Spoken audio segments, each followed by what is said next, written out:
Thank you very much. Thank you, everybody. Nice to see you.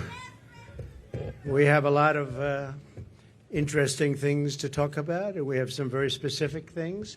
So we'll take our time. We have plenty of time. I think you have plenty of time. I hope you like the weather. It's very nice. Nice place. Nice location. And I do thank you for being here. And we don't have very much heat. So I'd say it's perfect weather for this. The rain is not imminent based on the fact that there are no clouds. So it's really nice. It's really nice. And let's go over some big facts and some very substantial truths about where we stand as a country, because we're a failing nation because of the way it's been run for the last 3.5 years. We're a failing nation. People are coming into our country by the millions and millions and millions. We have no idea who they are, where they come from. But we're also a failing economy. Kamala Harris is a radical California liberal who broke the economy, broke the border, and broke the world, frankly.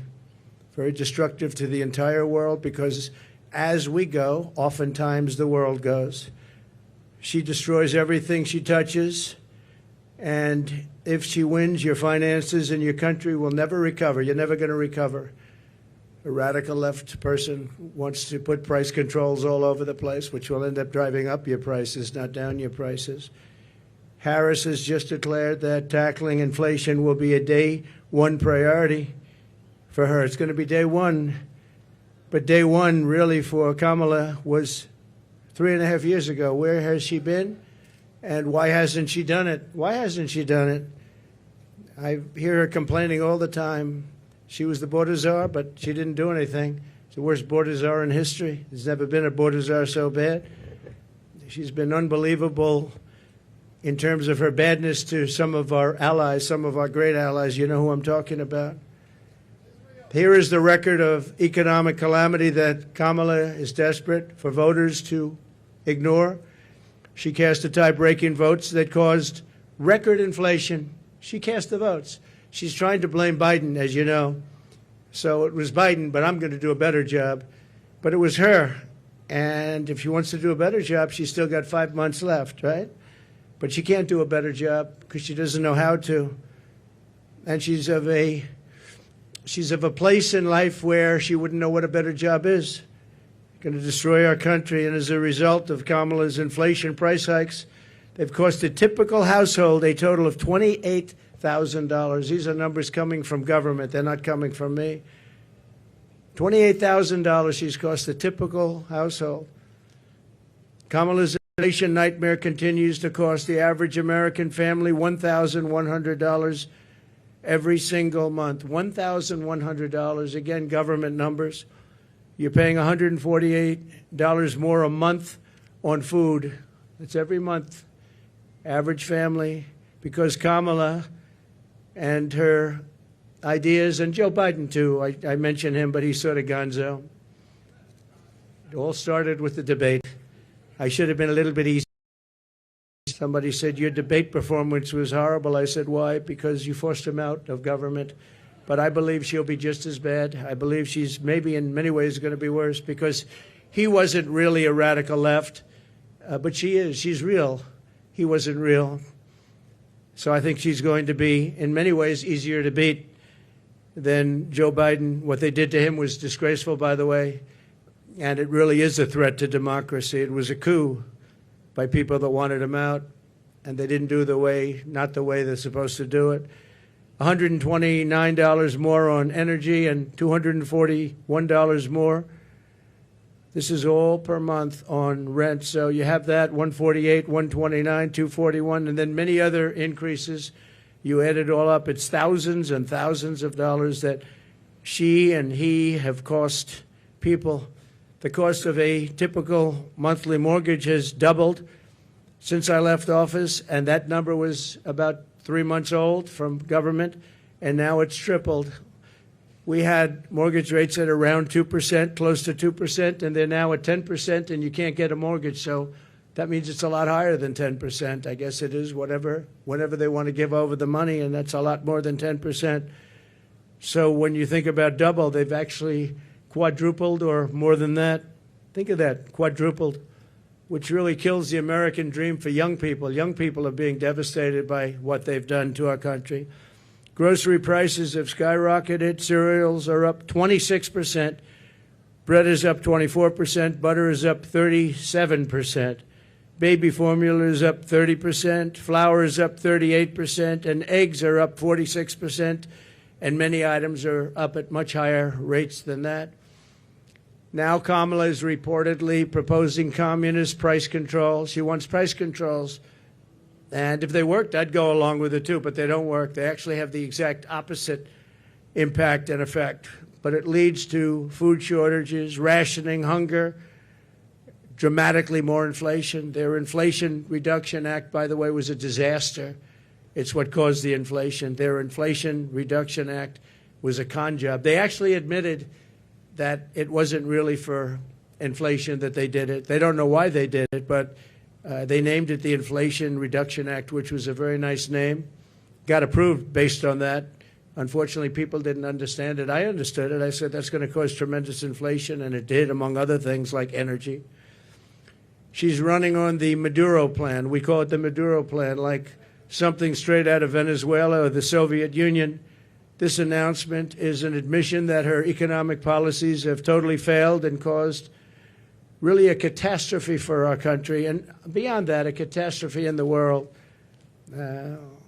A little bit unrelated, but not totally unrelated. We have wars breaking out in the Middle East. We have the horrible war going on with Ukraine and Russia. All these things would have never happened if I was president, would have never, ever happened, and they didn't happen. Since Harris took office, car insurance is up 55%, and they just announced it's going to be substantially higher than that within the next week. They expect big increases in car insurance. It's out of control, and insurance generally. Thanks to Kamala's war on American energy, electricity prices are up 32%. Gasoline prices are up 50% and going higher. Meanwhile, real incomes are down by over $2,000 a year, so the incomes for people are down $2,000 on average a year, government numbers. The typical American has seen a 4% pay cut under Kamala and Biden, Crooked Joe Biden. Credit card debt has exploded by 50% under Harris to a record high. It's now at a record high. It's never been anywhere close. Since March, and by the way, people are going to have to start paying that, and it's not going to be a pretty sight for the next period of time. It could be a substantial time. Since March of 2022, the average middle-class household has lost $33,000 in wealth. How about that? $33,000. That's average. In July alone, 350,000 people were added to the unemployment rolls. It's a lot of people. 350,000 people added to the unemployment rolls. And think of that. That's in 1 month. That's in July. Virtually 100% of the net job creation in the last year has gone to migrants. You know that? Most of the job creation has gone to migrants. In fact, I've heard that substantially more than beyond the number of 100%. It's a much higher number than that, but the government hasn't caught up with that yet. But virtually right now, as of the time they did this, virtually 100% of the net job creation in the last year has gone to migrants. Harris gave work permits and Social Security numbers to more than 3 million illegal immigrants to steal jobs from Americans. So think of that. And, you know, they're having a lot of problems with Social Security. I'm going to be the one to save Social Security, but they're having a lot of problems with Social Security because under their system of putting all of these people into it, it's going to blow up and fail. If she's elected, Social Security will fail. It'll be a blow up like you've never seen before. It'll be a bankruptcy of the entire system, probably the nation itself. You don't have to imagine what a Kamala Harris presidency would be because you're living through that nightmare right now, and it is a nightmare. It's a nightmare. And you're going to stop inflation, but we're going to have a crash, and we're going to have a crash like a 1929 crash if she gets in. You saw a gentleman yesterday who got up, one of the top analysts in the world, frankly, and said that if Trump isn't elected, he predicts, and he's predicting you have a stock market crash like 1929.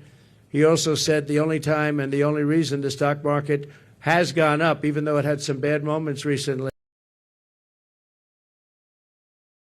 but I think we'll take a substantial lead. You saw the polls come out today. We're leading in most of the polls, but you'll have I have a lot of friends over there. So I don't think they're reporters, however, are they? This was supposed to be for reporters. Thank you very much.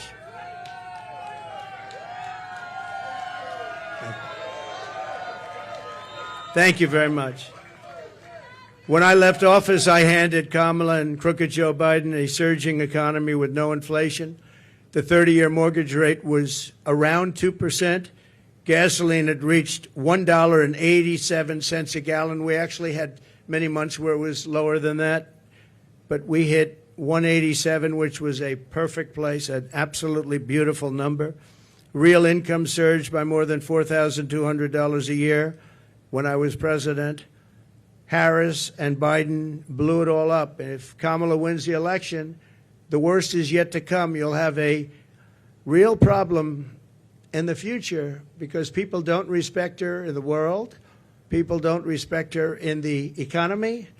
Economists are laughing. They can't even believe this is happening to our country. And she wants to change a free enterprise type country into a communist type country. That's what she knows.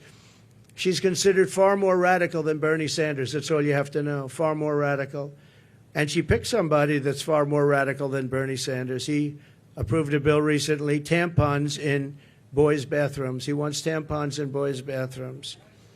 It's terrible. It's terrible. But that's the person that she picked. Surprising pick to me. I was shocked. He's also got one of the worst run states. Many people are leaving the state, sixth most. And from her state, she destroyed, as the Attorney General, she destroyed California along with Gavin Newsom.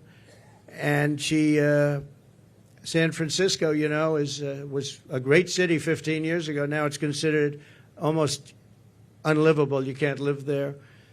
And what they've done to that great state with the beautiful weather like this weather, they have this weather all the time. And they have the ocean, they have the sun, they have everything good. But what they've done to it is a shame, and she's going to do the same thing to our country. It was the policies.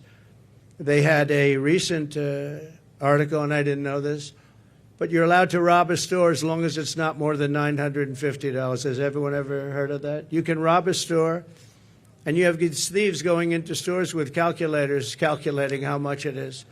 Because if it's less than $950, they can rob it and not get charged. That was her that did that.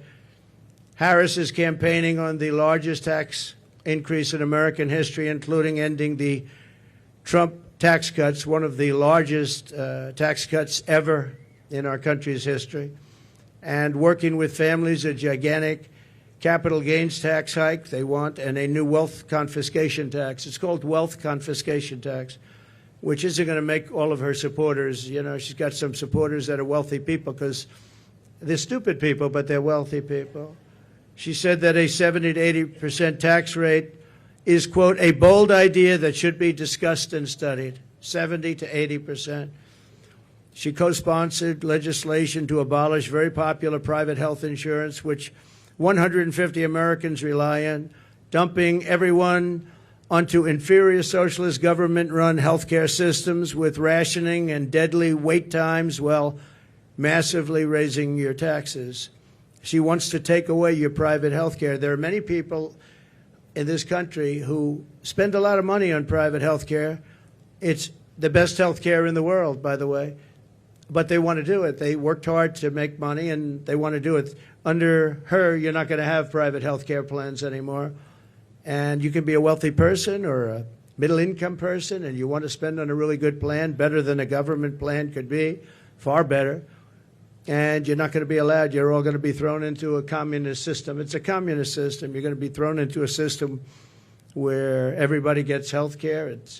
You wait for your doctor like 10 months, 12 months, 11 months. You got to see some of these plans, how they work in other countries. It's disgraceful. So private health care is gone. She wants it out.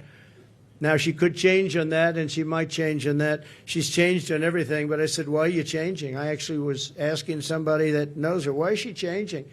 She had these policies and ideas for years and years and years and very solid on them. All you have to do is go back and look at your tapes, which many have been discarded because they don't want, discarded by the fake news, because they don't want people to see what she said just a year ago and 2 years ago.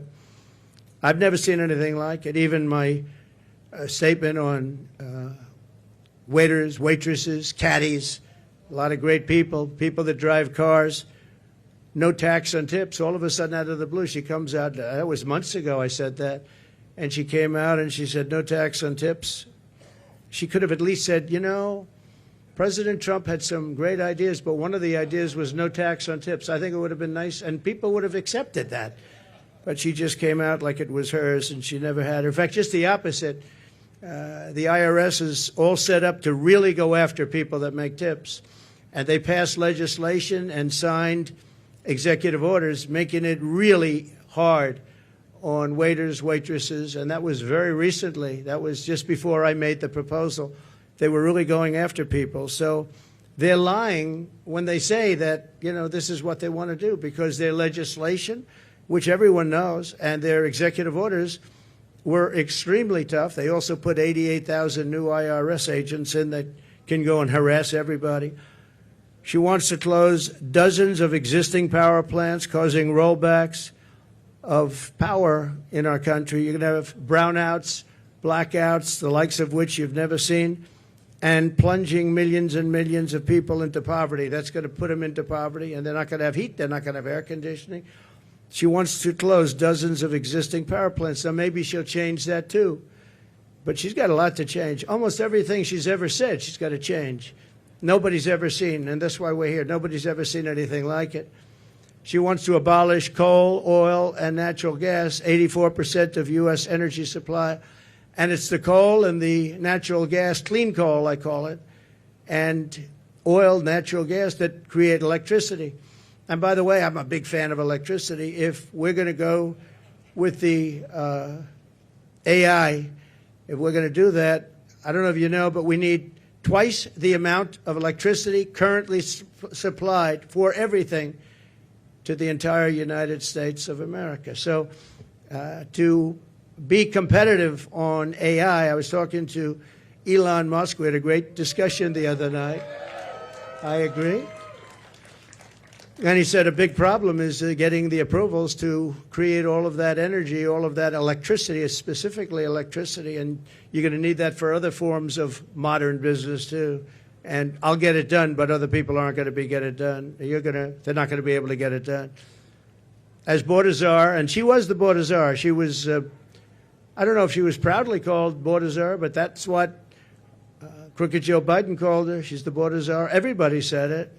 And then about 2 weeks ago, she didn't want to be called the border czar anymore. She said, oh, I was never the border czar. It doesn't matter. She was the person responsible for the border, and she never went there. She went to a certain location once, but I would have gone there and taken my family to dinner there. That was not a place that is going to the border, a place with no problem. As border czar, she allowed 20 million people, and I believe it's higher than that. People say 13, 14, 12, 10. But now they're all up to around 12, 13, 14. They have no idea, because you have millions and millions of what they call gotaways, the gotaways. Gotaways are people that pour into our country. We have no idea who they are. That's the worst of all. But she allowed at least 20 million people to invade our country, and she wants to give them all citizenship and free government health care and let them raid Medicare and Social Security, which will, again, she will destroy Medicare. She will destroy Social Security. And frankly, there's nothing she can do about it once this happens. There's nothing she can do about it. She called for abolishing ICE. These are great patriots who are tough, tougher than anybody in this audience. Some of those people, I know them over there. Some of those men and a couple of the women, to be honest, they're tough as hell, but they don't want to fight MS-13. I've seen it. They go in. Long Island had a lot. We got them out. But now they're coming back because of weak policy. And because of things that she wants to do, like defund the police. You know, she wants to defund the police. Now, she has since said, no, I don't want to do that anymore. The one thing I see with politicians, they always go back to where they were. She wanted to defund the police, and she wanted to abolish ICE. I was going to say, though, these ICE people are incredible patriots. They're tough as hell, and they go into a pack of MS-13 gang members, the toughest in the world, probably the toughest gangs in the world. They come from different parts of South America, and they want to come in and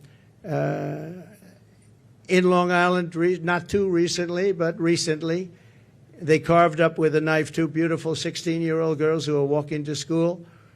And the reason they used a knife instead of shooting them was very simple, because it's more painful. They wanted to watch them agonize.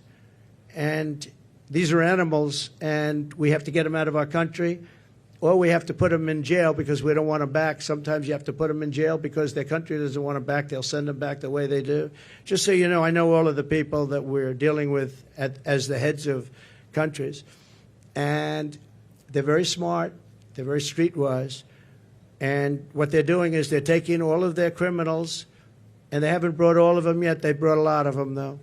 But they'll bring all of them. I'm shocked it's taken so long. If I were in their country, it would have gone a lot faster. I will tell you that I would have gotten them out, too.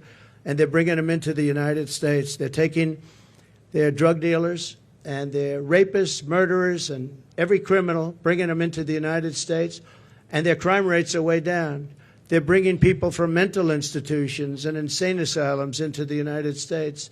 And their population for the mentally ill is way down. They're in the United States. They're dumping them in the United States. They're driving them through a border that's totally open. We stopped them. We didn't let it happen. And when I first came into office, you know this story, that President Obama at the time had no way of getting them back. And I said, I want to get all of the MS-13 in particular out of our country, bring them back to where they came from. A general said, sir, that won't be possible. Why? Because they blocked the airports, they blocked the roads, they blocked everything. You can't do it. I said, so they're making a concerted effort? Yes, sir, they're making a concerted effort. We can't do it. They put planes on the runway so we can't land the planes, sir. And the same thing with the roads. They block up the roads. So if we have buses coming in, they block up the roads. They're totally blocked, and they're terrible. It's been that way for years, sir, all the way back to Bush. It's been that way for years. And I said, well, how much do we pay them in terms of economic development and aid?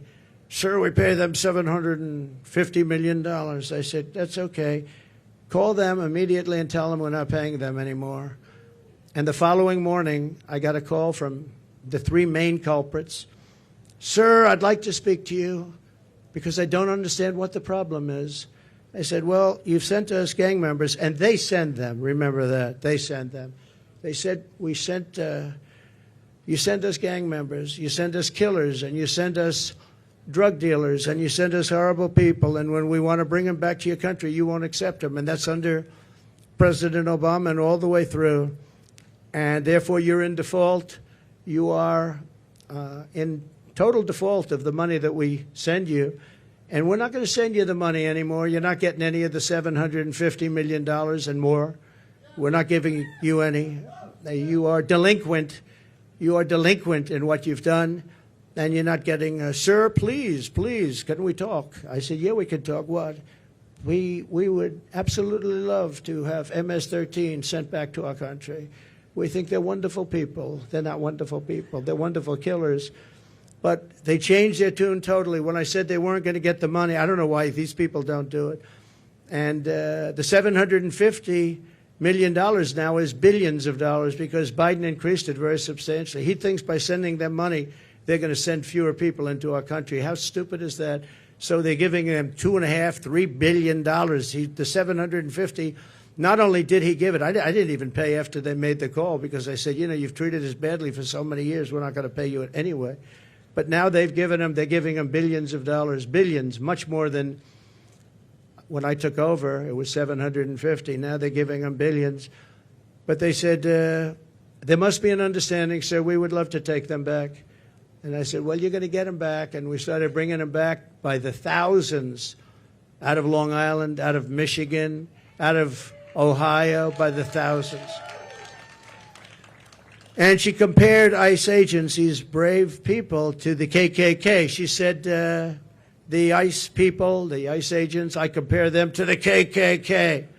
Well, they don't really, because, you know, when you see, when you go into like Long Island, like Ohio, like Michigan, we had a lot of them, and you see these men, in most cases, men, the agents, get out of a van and walk into, they call it a pack. It's a pack, not like a political pack, slightly different, even nastier, hard to believe, right?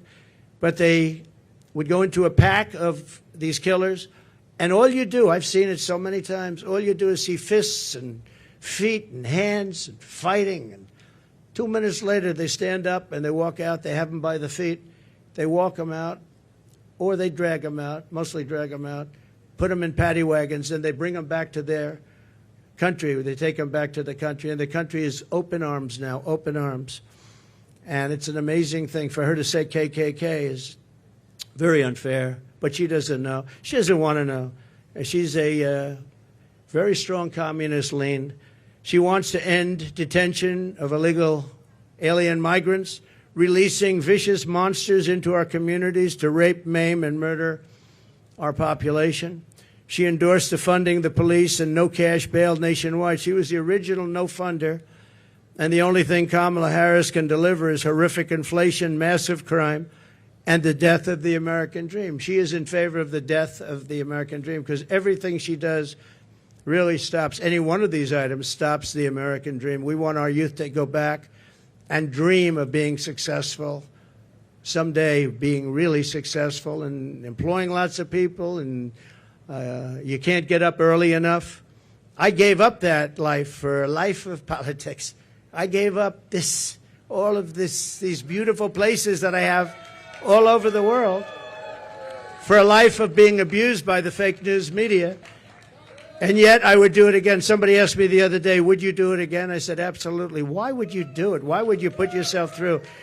They go after you. They weaponize government. You have to deal with crooked judges that are after you and crooked prosecutors. And the New York court system is vicious and totally biased and, frankly, totally crooked. Why would you put yourself through? I said, because we're going to make America great again. That's what we're going to do. And it's very important. So when I win, I will immediately bring prices down starting on day one. We will end Kamala's war on American energy, and we will drill, baby, drill. We're going to drill, baby, drill. That's going to bring down prices of everything because energy brought it up. When they went away from my policy, they quickly went back to it, but by that time it was too late. They lost control. But they've gone back to it, and if they win the day after the victory, they'll stop with all the drilling. But they went back to it because prices were going through the roof. They were going really bad, and that's what caused our inflation, and that's what destroyed the lives of many Americans. We're going to reduce energy and electricity prices. I will, by at least half within a 12-month period. We'll be able to reduce prices between regulation and having a tremendous supply, which we have. I always say we have more liquid gold under our feet, more than any other nation anywhere in the world, including Saudi Arabia and including Russia. We're going to terminate the Green New Scam. It's called the Green New Deal. It's a scam. And rescind all unspent funds. We're going to rescind that and pay off debt. And we're going to reduce debt. We took almost $10 trillion for nonsense, for absolute nonsense. We'll do bridges. We'll do roads. We'll do things that we need. But we're not going to be spending it or wasting it stupidly and have China laugh at us. I remember when just a short while ago, Kerry goes, hops in his private plane, flies to China to talk about the energy prices and the energy situation in China with President Xi, who I know very well. Had a very good relationship until COVID came in, but that was a fence too far. But we had a great relationship, and Kerry would go up there, and he'd leave so happy. But they don't do anything. They just talk. They said, oh, yeah, we're going to do that. Oh, as soon as we get to it. In the meantime, they're building a coal plant every week, but now I hear it's 2 coal plants a week. And we're dying for energy. We don't have energy, and they're getting set for the AI because they're going to create so much electricity, and we're not going to be able to do it. But you'll get to do it if I have it, because that's an emergency. We have to be able to compete with China and other countries that are able to create new energy if they want to, and they're going to want to, and they do want to. but they're building at least one coal plant a week. Germany, as you know, went a little bit like us, and that was the end of Angela because their whole economy crashed. And their new government is building coal plants all over the place. They're building brand new coal plants, nuclear plants, and other things because Germany was going to fail. So why are we following these countries that tried it and failed? And they're smart countries. They tried it, they failed. Why are we doing this? Why aren't we creating great energy plants, great sources of energy, instead of playing this game with wind that is ruining everything, killing all your birds, destroying the fields, all these gorgeous fields? You got windmills all over the place, and you have birds. You want to see a bird cemetery? Just go under a windmill. You see thousands of birds dead. The bald eagle, if you kill an eagle, they put you in jail for years. And yet these windmills knock them out like nothing, and nothing happens to the people. No, it's a green scam. It's a shame. Look, I'm all for clean energy. I want clean water. I want clean air. But you can't destroy your country over it. You just can't do that. We want to stop wasteful spending and big government special interest giveaways. You have giveaways. You have some of these people that are giving. Look, they're not giving millions and millions of dollars to politicians because they like their policy. They're giving it because they made deals. They're going to take over lots of different things in our country. They're going to build windmills as an example. They're going to build big solar fields that take up half the desert. Massive solar fields, and I'm a big fan of solar, but it can't fire our plants. It's not going to fire our plants. Fire up those plants. We got to get them going, and the only thing that can do that is fossil fuel right now. And the only thing that can make electricity, which we all want, is right now fossil fuel and nuclear. And nuclear has its place, a very big place in our country, very big place. China is going with nuclear. France has been going with nuclear for many years. We want to end the Biden-Harris electrical vehicle mandate. We have to get rid of the electric vehicle mandate. And look, Elon endorsed me strongly, most powerful endorsement. He said it 3 or 4 times the other night during our little chat. But a chat that was very well listened to and attended. We know that, right? It broke every single record, I think, in history. And he's a great guy. But I told him, I said, you know, I have one problem. I'm all for the electric car, but it's a very small percentage. I think the electric car is incredible. I think what you've done is incredible. But people are going to want, some people are going to want gasoline-propelled cars. They're going to want hybrids. They're going to want other types of cars. And Elon, you know, they're going to have to do that. And he understands that fully. And I think he was amazed by this electric vehicle mandate. They want it for trucks, too. If you do it for trucks, you're not going to have any. You talk about a supply chain problem. A truck going from New York to Los Angeles, if it's electric, will have to stop 6 times for long periods of time. If you have diesel fuel, it goes all the way, and you can even come a piece of the way back before you have to reload. And with diesel, the truck gets lighter because you're using up the fuel. With the electric, it stays at a heavy weight. An electric truck is 2.5 times heavier than what we would call our traditional trucks. And a man from a company said to me, you know, sir, I've been buying trucks. For 50 years I've been buying them, and every single year they got better and bigger and stronger and more powerful and more efficient, more fuel efficient. And now we build apartments in the truck, sir, and you would be proud to stay in those apartments. And then I say, I don't know if I would. But I know exactly what he meant. Those big, he said, it's incredible, the trucks. I said, who builds the best truck? He didn't tell me. He said, they all do. You have 4 companies, 5 companies. They all do, sir. They build great ones. He said, but for 50 years, they got better. Every year, I started off with 1 truck. I said, how many trucks do you have now? 27,000. I said, 27,000, and all big ones.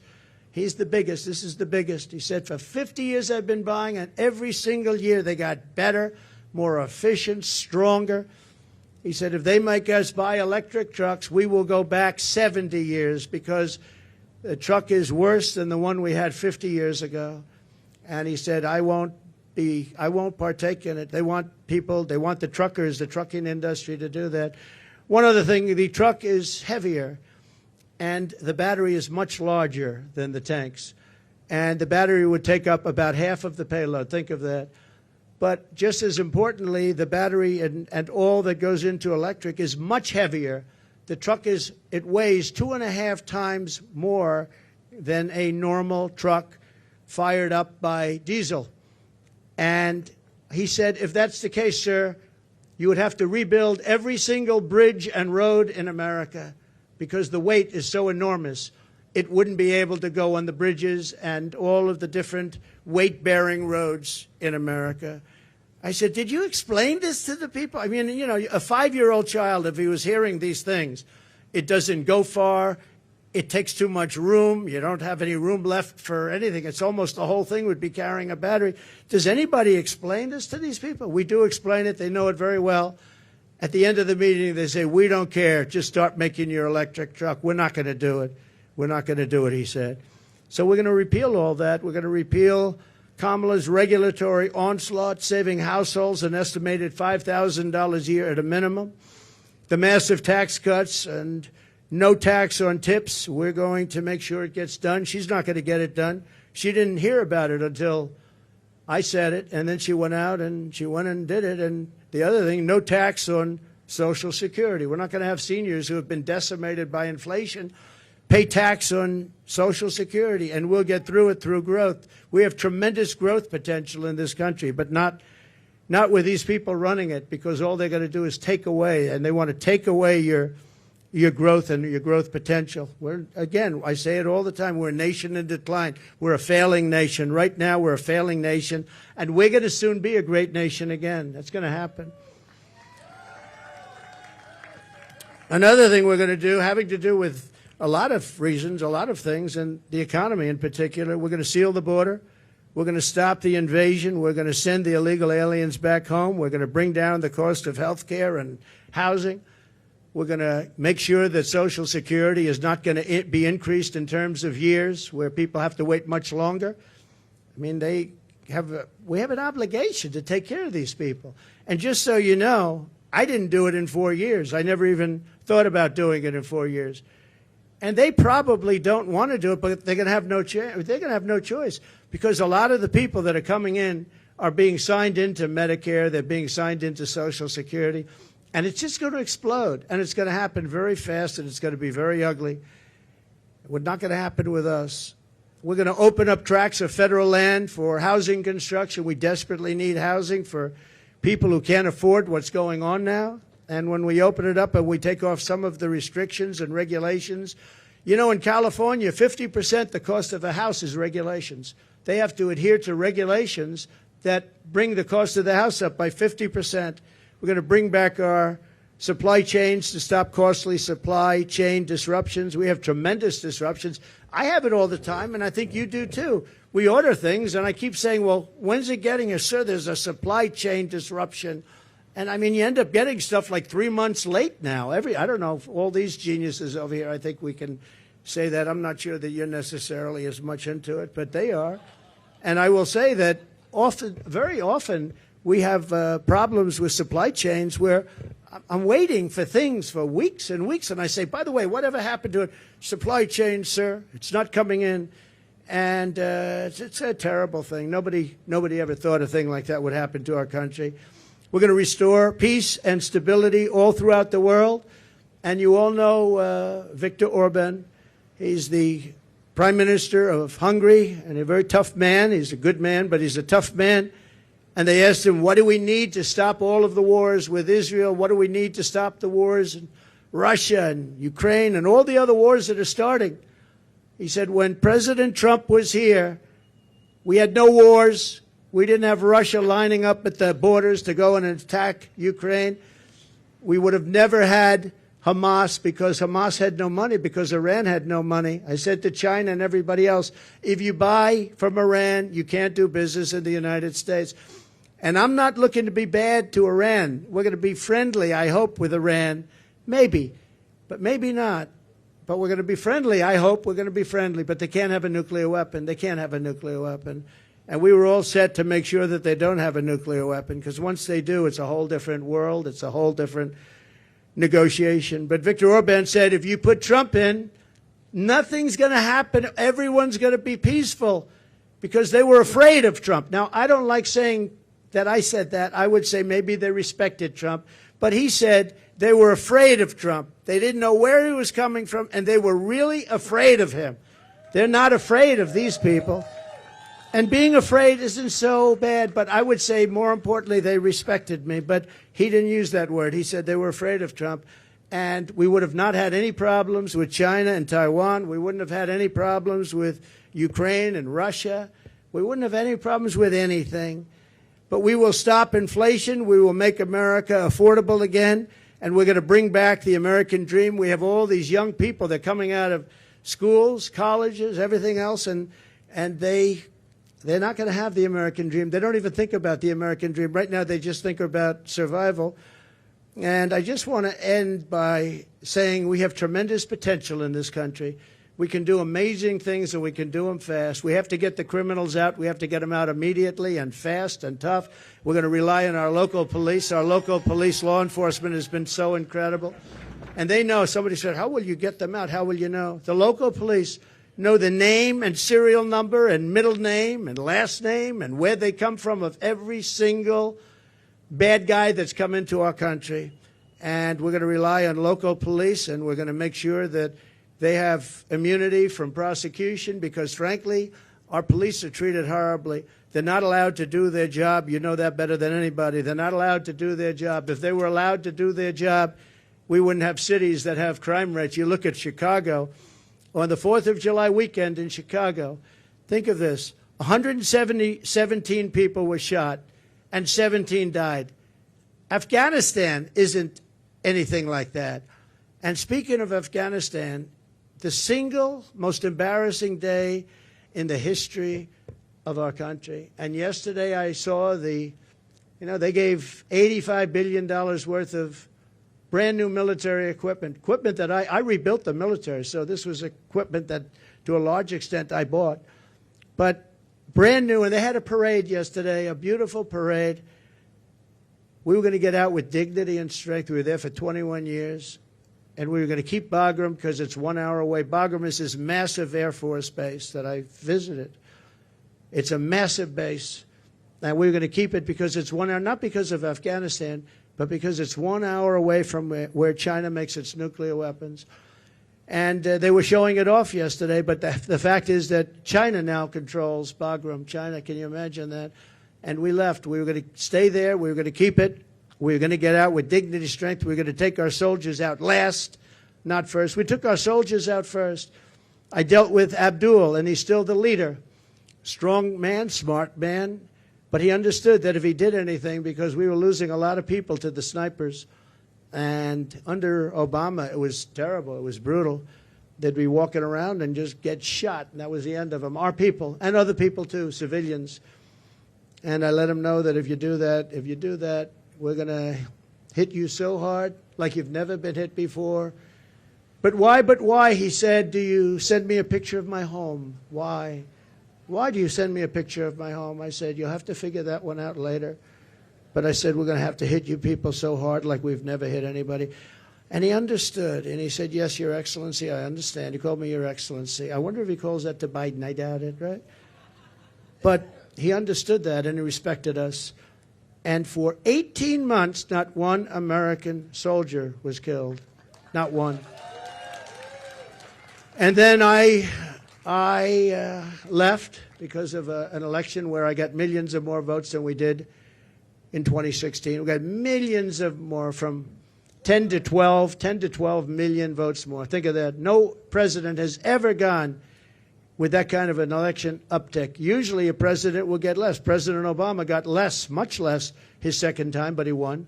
But he got much less. We got 10 to 12 million votes more, and that's not including other votes that we can talk about at another day.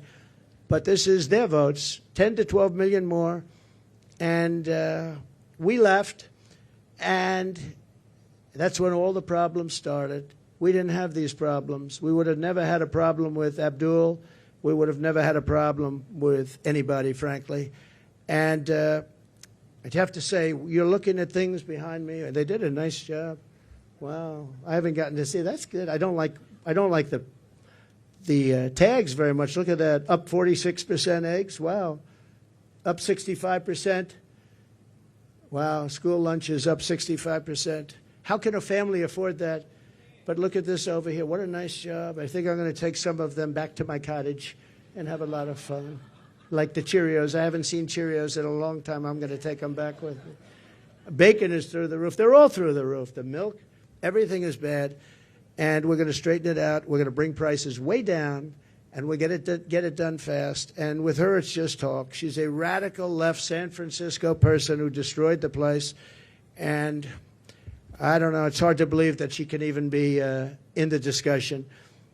They had a group of 12 people that she was considering, and they put her name in there, and they marked them, who were the best and who were the worst. And she was actually rated the worst of the 12. They had 12 plus her, 13 people, and they rated her the worst. Now, 6 weeks ago, she was considered to be a failed vice president and a failed administration, a disaster. And now all of these people are talking about her like she's Margaret Thatcher, liberal version. She's not smart. I don't believe she loves our country. And we cannot have our country destroyed, because once that happens, it'll never be able to come back. Okay? If you'd like, we can ask a few questions. Mr. President, it's been reported that you recently spoke with Prime Minister Netanyahu, maybe as recently as yesterday. Can you clarify when the last time was you talked to him, and what advice, if any, you're giving him about a ceasefire, about ending this war? The last time I saw him was at Mar-a-Lago, and he came with his wife and a large group of people. And we had a very good relationship with him and with Israel. Again, this would never have happened. October 7th would have never happened, would have never, ever happened. And he asked for the meeting. We had the meeting. It was about 2 hours, 2.5 hours long. And I expect I might be talking to him, but I haven't since then. No. Did you encourage him not to take a ceasefire deal? Did you give him any advice about ending the war? No, he knows what he's doing. I did encourage him to get this over with. You want to get it over with. It has to get over with fast. But have victory, get your victory, and get it over with. It has to stop. The killing has to stop. Yes, please. Mr. President. Thank you, President Trump. You've spoken very passionately about how God saved your life. And I'm wondering, have you put much thought into why God saved your life? As in, for what purpose has he been shielding and protecting you? So, I don't know if you heard the question. You've spoken about God saving your life. That I've spoken passionately about it. And something happened, because that was a miracle. I never looked that way. The audience was massive, and it was in front of me. I never have that particular graph. That was a graph on, as you all know now, that it's very, I think everyone knows it very well, but it showed the great numbers on illegal immigration. It was the lowest point we've ever had. And it was one that I use less than 20% of the time. It's always at the end of the speech, not at the beginning of the speech. And it's always on the left side, not the right side. And yet, for some reason, I called it. It's not on a teleprompter. I do things largely without a teleprompter, frankly, because it's hard to hold an audience if you're going to go for an hour and a half or 2 hours reading a script. And I just talked about it, and I moved to my right, turned sharply to my right, ping. And if I didn't do that, I'm not here with you. So, yeah, God has something to do with it. It's a miracle, and God had something to do with it. And maybe it's we want to save the world. This world is going down. This world is going down. So it could be. But I believe that. I believe that. My sons are very good shooters. They're like scratch golfers, better, relatively speaking, with shooters, great shooters. And Eric and Don both told me from 130 yards. I said, well, that's pretty far away, isn't it? They said, no, that's like a 1-foot putt with, weapons like the one being used. Plus, he was a good shooter. This guy was a good shooter. He went to the range and shot a lot, and he was supposed to be a pretty good shooter.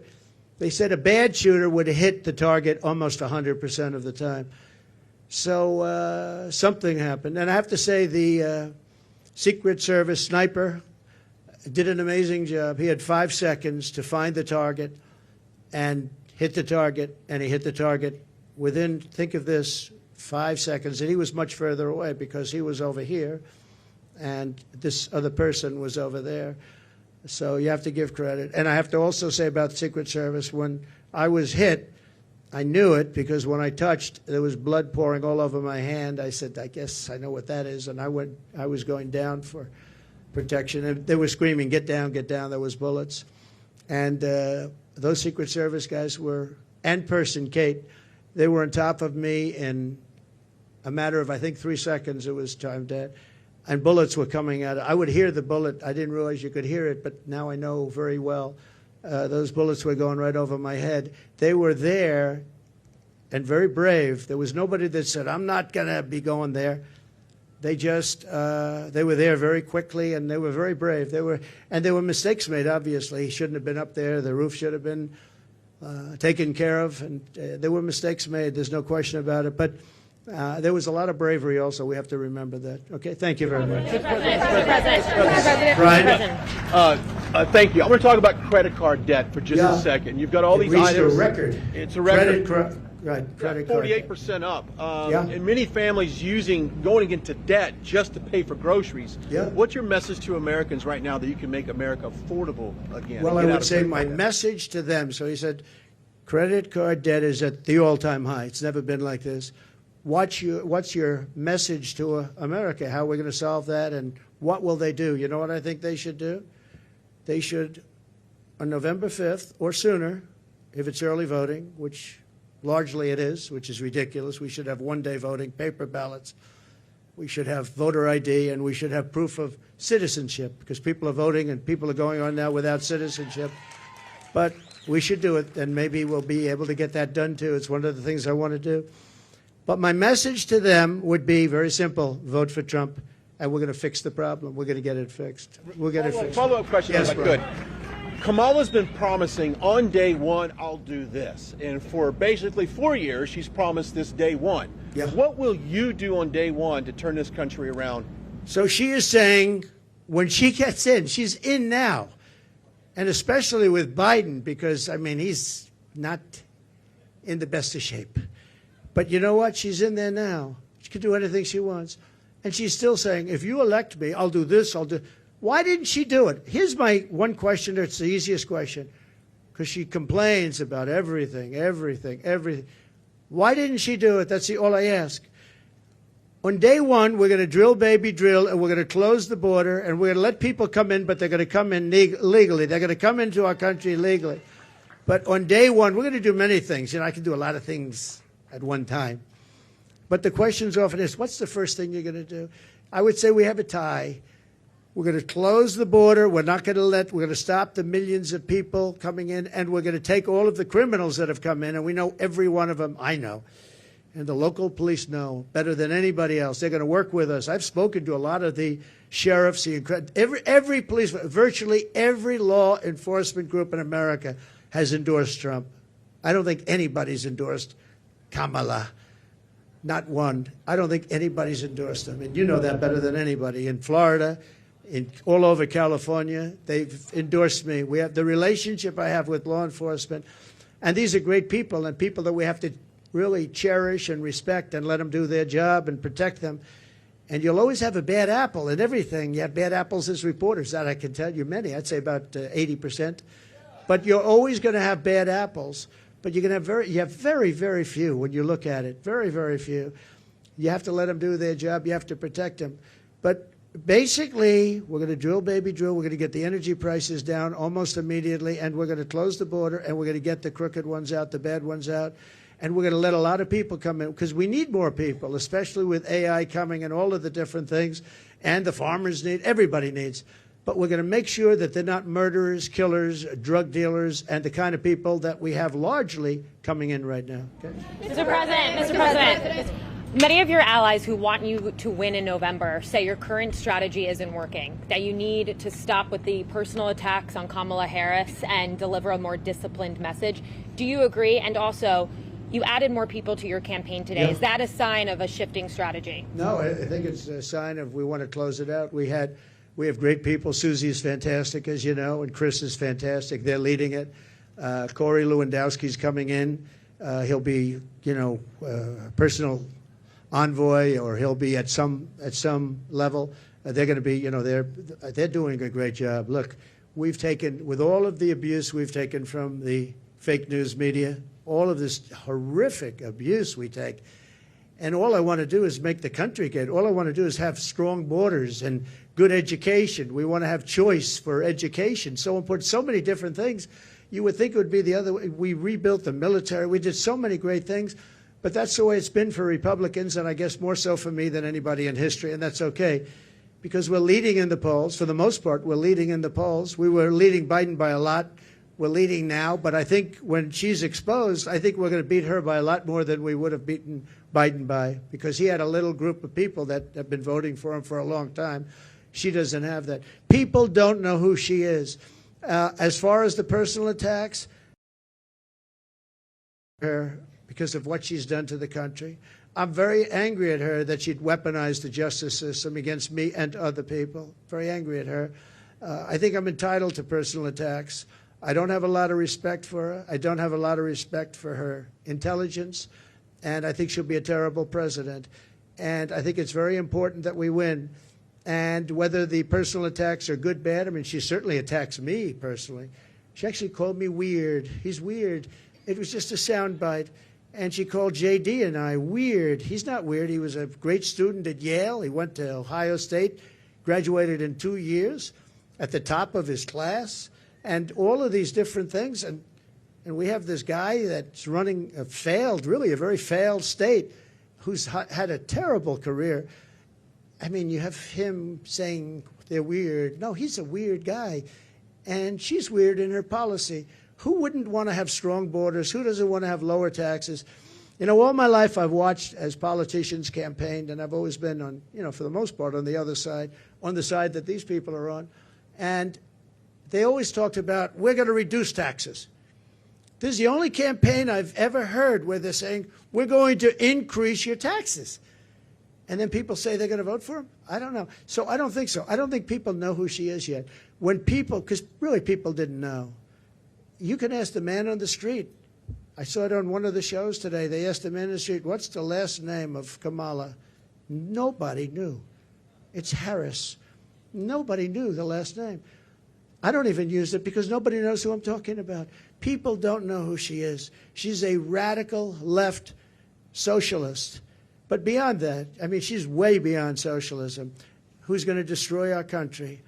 And when they find out, I think you're going to see something. But right now, even not knowing her, and with all of the, like the cover of Time magazine, they didn't put a picture. They got a great artist to do it. What was that all about? You know, what was that all about? The whole thing is crazy. I just want to win for the country. Some people say, oh, why don't you be nice? But they're not nice to me. They want to put me in prison, you know, just so you understand. You know, they tell me I should be nice. They want to put me in prison. It's never happened before in the history of our country. I did nothing wrong. I have crooked judges. I have crooked prosecutors. And they're all Democrats, all Democrat areas, other than in Florida where you had a brilliant judge who ruled in my favor. I won the case, the documents case, won it in its entirety. And Jack Smith, deranged Jack Smith, suffered a defeat. But in New York City, everything's clubhouse, everything. I know it very well. I grew up there. I know it very well. And we have a very crooked system. And it's one of the reasons that New York is dying. Nobody wants to come in. No companies want to come in because the courtroom system is so corrupt, both at a federal level and at a state level and a city level. And they put you into an area where you have 3% Republican vote.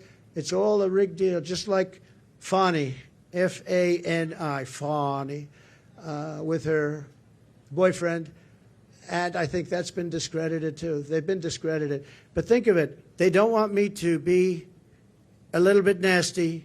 They want to put me in prison. Me. They want to put me. It's never happened before in the history of our country. It's happened in third world countries, but it's never happened here. And they're in danger because you create a precedent for doing that.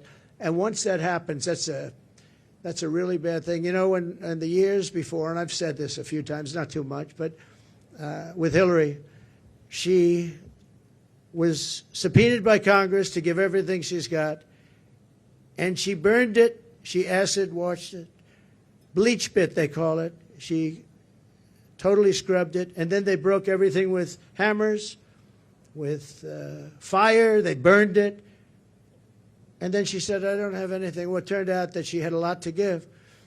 And everybody said, lock her up, lock her up. And I used to go easy, just easy, easy. Then we won.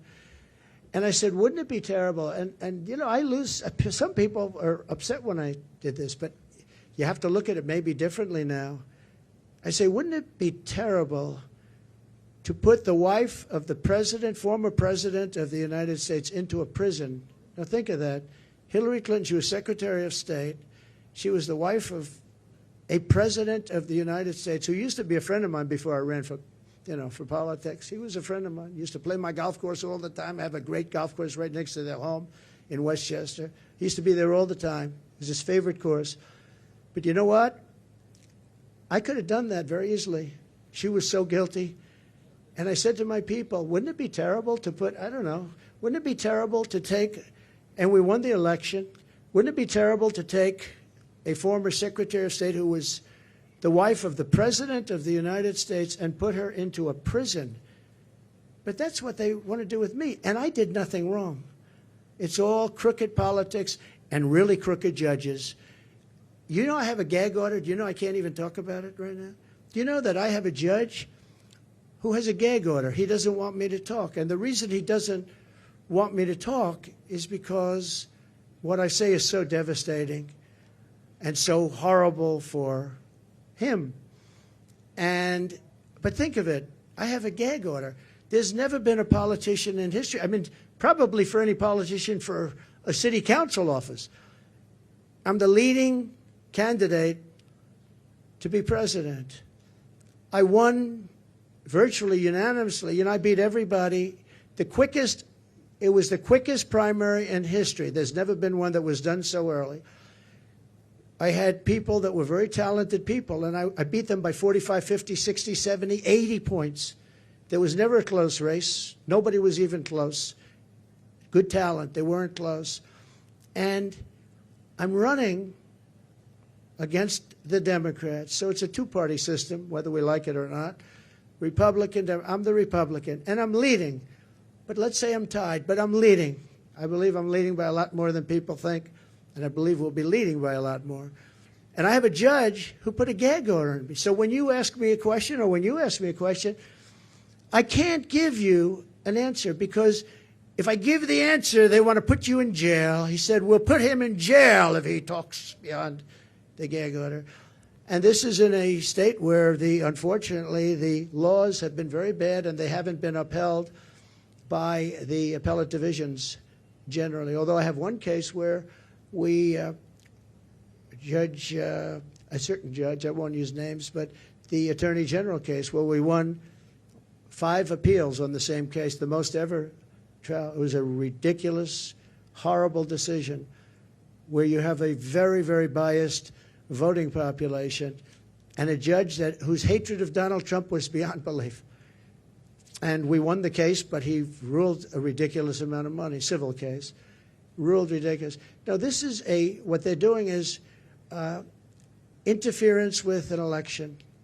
They want to interfere. Look at the one thing they want to sentence right before the election takes place. Let's sentence him, because who's going to vote for him if we sentence him? Let's sentence him right before. No, this is interference with a presidential election at a state level, and it's a state that always goes Democrat. It's interference, and as you know, the Supreme Court ruled recently on immunity, and I'm immune from all of this stuff that they charge me with. But isn't it a terrible thing? And yet Hillary Clinton, when it came time to make a decision, I said, I don't want to put the wife of the President of the United States in prison.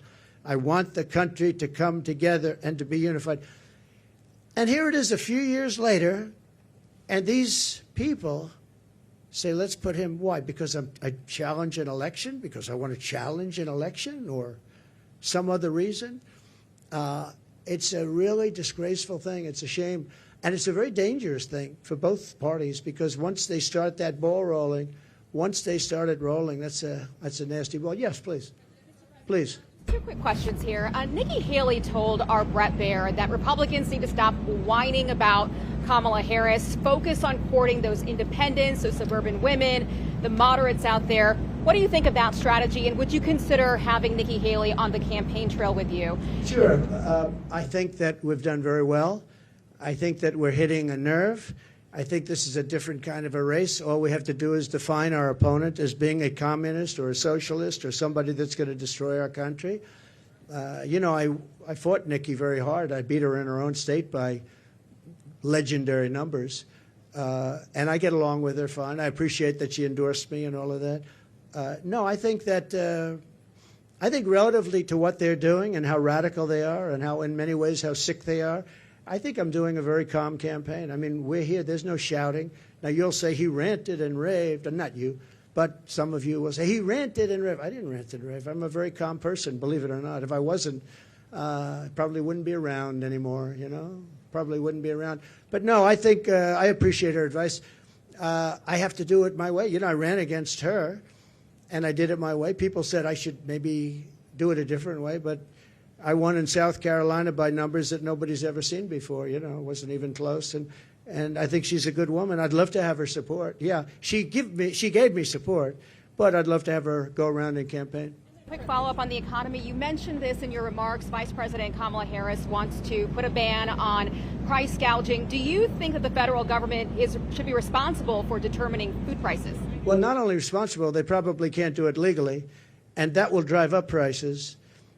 She wants no fracking. Now, she may go and change that. I think she's already changed it. But she wants to have no fracking. I want no fracking. But for her whole life, she said that. No fracking. Then about, I don't know when, a couple of months ago, all of a sudden when she started looking at polls, remember this, she all of a sudden says fracking. I don't think I won Pennsylvania, and I did much better the second time. I won it in 2016, did much better the second time. I know Pennsylvania very well. I don't think there's any way in hell that somebody that's intelligent living in Pennsylvania is going to vote for somebody that basically will eventually end fracking, end fossil fuel. So whether it's Oklahoma or Texas or Pennsylvania, a big energy state, people don't realize that 350,000 people work in that industry. But maybe more importantly, they don't want to pay $9 a gallon for gasoline. So, no, I think that she's made statements. I don't know how you get out of it. I don't know how you can say for 10 years there'll be no fracking. I mean, we have tapes of her laughing at the stupidity of the question. Of course I'm not going to allow fracking. Then all of a sudden, a few months ago, she comes out in favor of, oh, yes, I'd allow fracking. I don't think anybody in Pennsylvania will be, I think she's going to do very badly in Pennsylvania. You have to frack. We need the energy, and Pennsylvania needs the jobs, but Pennsylvania needs the energy also. That energy is going to support our new system for AI and all of the other modern things that need massive amounts of electricity and energy, massive. So it's a very good question, actually. But we have to unify as a country. We have to come together, and I think we can. You know, I get that question oftentimes, and I used to think maybe there's no way because, you know, some people want a border, some people don't want a border. Most people do want a border. But there's such a difference in people. But just before COVID coming out, so 3 years, we went a long period of time, and we had an economy going the likes of which no country had ever seen before. I think you would agree. There's never been anything like it. And people were coming together.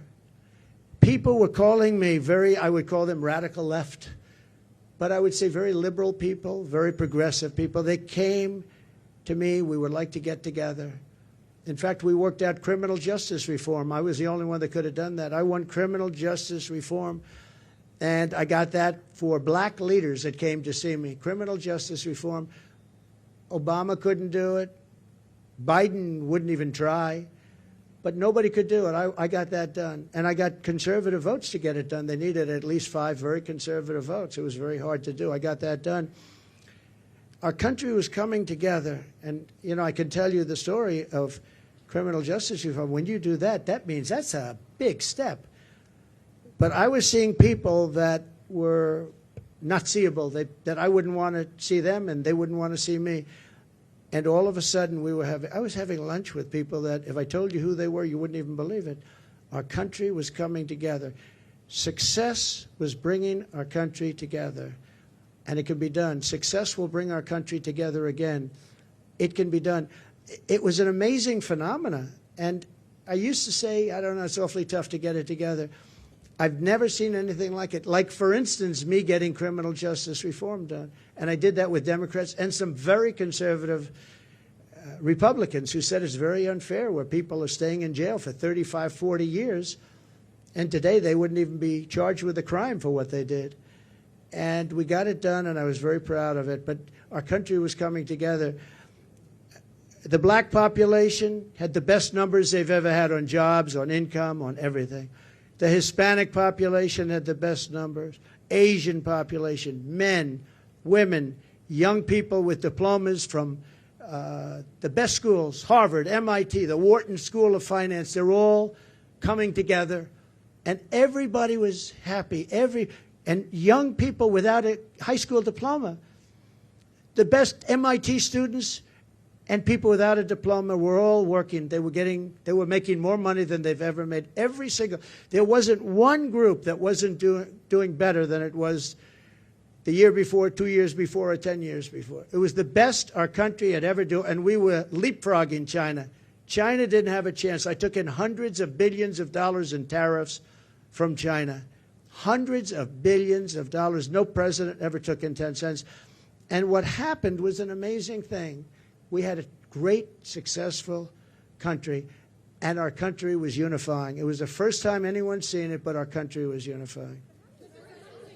From some of the polling out there, I know you're saying that you're leading in some polling, but there is other polling out there. A Fox News poll out just yesterday has you up by just 1 point. How do you break away? 1 or 2 points, yeah. And Fox News has always been my worst poll, believe it or not. And even Fox News had me up by 1 or 2 points yesterday. Came out, I think, 2 points, 1 point. I also think, I tend to poll low. In some cases, really low. In 2016, I was polling low because people didn't want to say who they're voting for. I don't know if that's supposed to be a good thing or a bad thing, but it is what it is. And we did very well in 2016, and we did much better in 2020, much better, but bad things happened. Through COVID, very bad things happened, so we're not happy about that. Yes, I've seen you around a little bit, so go ahead, please. Mr. President, thank you for doing Thank you very much. Thank you. So you talked about how COVID from China was a fence too far. What's your plan for holding China accountable if you get reelected? Well, I want to get along with China. I had a great relationship with President Xi. We made a fantastic trade deal, $50 billion of farm products and manufacturing products they had to buy here, and they were adhering to it. They don't adhere to it anymore because they don't respect Harris or Biden.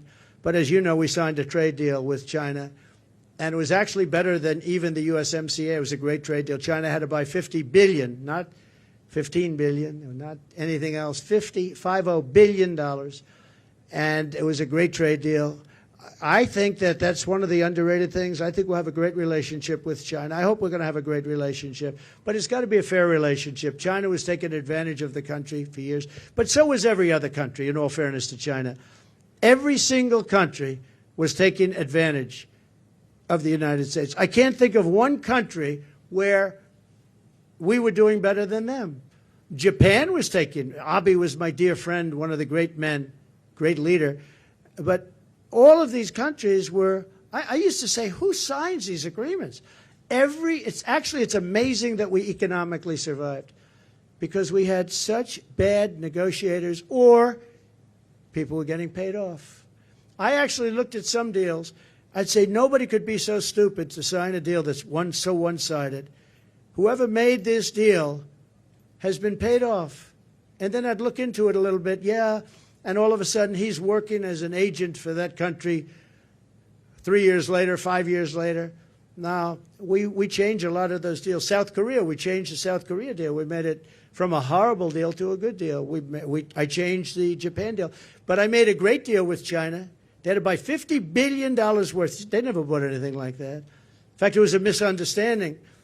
When I said the people were negotiating, what number are we talking about? They said 15. I thought they said 50. So when they came back to me, they said, sir, we're all set to get it going. I said, good, what's the number? 15. I said, you told me 50. Why are we going down to 15? They said, no, we said 15. I said, you told me 50. Actually, I heard them wrong. They said 15, but I heard them wrong. So I said, go back and get 50. And we got 50 instead of 15. And it was great. You know, I really think that we can have a great relationship with China. We can have a great relationship with a lot of countries that right now. One of the things with China, I know as much as any country, but all of the countries. The one thing is they have to respect you. If they don't respect you, and I was very tough in countries like Japan, and yet Abe, who was a great man, assassinated, horribly assassinated. He was a great man. He was a great leader. But I believe, and I was very tough on him. I was very tough on Russia. Russia, I was probably the toughest. I ended Nord Stream 2. I ended the biggest deal they've ever done, the biggest pipeline in the world, the biggest. All of Europe was going to be supplied by Russia, and I ended the deal. It was dead. And then Biden comes in and approves it. And they say, oh, I was nice to Russia. No, Putin actually said to me one time, if you're supposed to be, like, friendly with me, I would hate like hell for you to be angry at me because you are brutal. Think of it. Not only that, the sanctions, but forget the sanctions. I ended Nord Stream 2. The pipeline was dead. And then Biden comes in, and he got $3.5 million, in all fairness, from the mayor of Moscow's wife. Remember that? During the debate, we brought it up, and Chris Wallace, who's not the father, there is no resemblance between him and Mike Wallace, that I can tell you. He said, you shouldn't be talking about that. I said, why not? They got the family, $3.5 million from the mayor of Moscow's wife. Why wouldn't I talk about that? He wouldn't let me talk. I said, I'm negotiating against two people, not one. I turned out to be right because a year later, that was a big scandal. Why did he get $3.5 million? But Biden approved immediately the pipeline in Russia, Nord Stream, and he killed the Keystone XL pipeline, 48,000 jobs. He killed it. He did the exact opposite of what he should have done. Yes, please. I know you had your hand up. Nice to see you. Thank you, Mr. President. Thanks for taking my question. You referenced your conversation with Elon Musk earlier this week. I want to ask you about that. You praise how he treats workers, saying they go on strike and you say that's okay, you're all gone, so every one of you is gone. Are you really comfortable with companies threatening to fire workers who go on strike? Well, no, I want companies to get workers that are going to love them and work for a wage that lets the company make a profit so they can go and expand. In that case, they moved, as you know, they moved the company from California, Elon, from California to Texas because they were able to get things that California wouldn't give. And I did ask him one question. You're moving a very big company out of California that's been there for years into Texas. Did the governor ever call you and say, like, let's work it out because we don't want to lose you? And he said he never called. Governor Newsom, he never called. And you would have thought, if I were governor of California and if Elon or anybody else, they have oil companies leaving, I would be calling. But no, Elon wants to run an efficient company, and if he has to he got rid of a lot of people on X or former Twitter. A lot of people gone, and it still works. It still works. So you got to run the company productively, and there are going to be a lot of jobs around. I want it so that a person doesn't get lucky and find a job. I want a person that can look for 10 jobs, and all 10 companies want them, and you negotiate much more than you'd get by doing what you just suggested. So, he's a strong man. He's a strong guy. He's a brilliant guy. And he wants to get the best he can, and he wants to get the best workers. He pays a lot of money to a lot of his workers. It's, to a certain extent, supply and demand. But ultimately, that's what's going to lead to a great country. So. Just to follow up on that really quickly, because some people took that as you saying that you would be comfortable with companies threatening to fire workers. Sean O'Brien, who spoke at the Republican National Convention, saying that firing workers who are wanting to organize or striking is economic terrorism. So just to be clear, that's something that you are well, not that's comfortable not, with? yeah, they weren't organizing against Elon. He let them go because he was having a lot of problems in California. They were making it impossible for him. In California, what they were doing with the taxes and everything were making it impossible for him. And Sean O'Brien's a great guy from the Teamsters you're talking. Yeah, Sean is great. I think Sean would understand it better than anybody. Don't forget, the unions are really threatened by what's coming in, by these millions and millions of people coming in. Sean O'Brien understands that. The black population is absolutely threatened. The Hispanic population is absolutely threatened because these people are coming in. They're going to take their jobs. They're going to make it very, very hard. What's happened in our country is very dangerous, very bad thing. One more on the economy, sir, because Governor Tim Walz is out on the campaign trail today, and he's been saying that he believes that you want things to get worse so that you can campaign on it, that you're rooting for failure. What's your Just the response to that? opposite. I wish I didn't have to do this. If our country were run by Democrats and it was run beautifully, where we were really being productive and everything else, I would have never done this. I wouldn't have done it if I thought I couldn't have won. I think I can win. I think I can win easily. Once they're exposed for what they are, which is, radical left lunatics, and that's what they are. They're going to ruin. She's going to ruin our country. Going to ruin our country. And I just hope the people of our country, and I believe they are because I see it already happening, but I hope they are able to think for themselves, because if they think for themselves, if they look at the destruction that's going to be caused by Kamala and this person from out of nowhere, he came out of nowhere, a state that I love that state, but a state that's doing so poorly, where he's the one that signed in tampons in boys' bathrooms.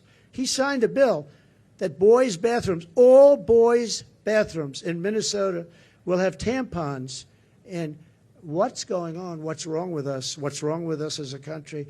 So no, I would, if we had somebody doing a phenomenal job, I would be extremely happy.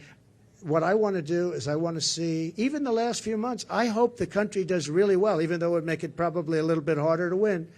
I hope the country does really well. It's country first. I want our country to do great.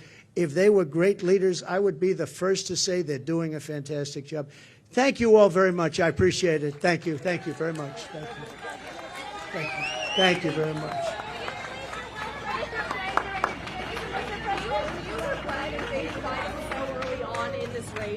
What? Do you regret debating President Biden so early on in the race? Do I regret debating Biden? So it was his request. He said we should get the debates on early, and I was willing. Don't forget, I got CNN, I got Jake Tapper and Dana Bash. They're not Trump people. They wanted to have a debate where their mics are turned off when the other person's answering the question. They gave me every single thing that I couldn't approve, and I said, yeah, I'll do it. So they got the debate on their terms. They got the network that they dreamt of. But that was really his decision. I had to decide whether or not I felt I wanted to debate him. And I think they didn't want to debate, but I agreed to every single thing. It was a debate where they said, we'll give him something that it'll be impossible for him to accept, and I accepted all the terms, other than when they had us sitting down at a desk, and I said, I think that makes us look bad. I don't want to sit down. Let's stand up. And they agreed to that. Other than that, we gave them CNN, we gave them Dana, and we gave them Jake. And by the way, I have to say, Jake Tapper and Dana Bash were unbelievably straight and honest, and I give them a lot of credit for that. A lot of people were saying you couldn't have a fair debate. I think we have that with ABC. I have some people at ABC that don't like me too much. I find it to be about the worst. George Slobodopoulos. I have a lot of people at ABC that I find it to be actually the most unfair of all the networks, and they want to do it on ABC. Whatever, I don't mind. The question that you're asking, though, about whether or not the debate should have happened would have been a better question to ask of Joe Biden, because had he not done the debate, he would still be running for president and people would be hiding him, just like they're hiding her right now. You know they're hiding her no different than him, because I believe she's grossly incompetent, and I don't think that when people hear what she has to say, they're going to buy it. Thank you all very much. Thank you.